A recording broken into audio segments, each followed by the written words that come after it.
Second নোটিশটা কয়েকদিন আগেকার 2 তারিখের। আশা করি আপনারা ভালো আছেন। নোটিফিকেশনটা 2024-26 সেশনে যারা রয়েছেন তাদের জন্য।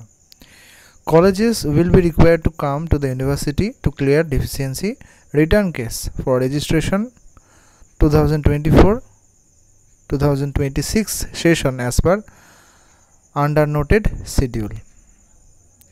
ডিফিসিয়েন্সি মানে আমরা জানি প্রবলেম। 2024-26 সেশনে যারা রয়েছেন আপনাদের যদি কোনো রেজিস্ট্রেশনের সমস্যা থাকে এখানে কিন্তু বলে দিয়েছে রিটার্ন কেস। সেক্ষেত্রে কিন্তু কলেজ কর্তৃপক্ষগুলো ইউনিভার্সিটিতে গিয়ে সেই প্রবলেমসগুলোকে ঠিক করতে পারে। এখানে ডেট দেওয়া রয়েছে এবং এখানে ডিস্ট্রিক্ট দেওয়া রয়েছে। College under district Kolkata, Hooghly, Malda, পূর্ব বর্ধমান এইগুলো।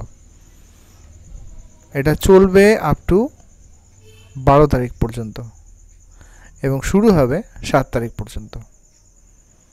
এটা অবশ্যই কিন্তু যাদের সমস্যা রয়েছে রিটার্ন কেস রেজিস্ট্রেশন এটা তাদের জন্য 2024-26 সেশনে।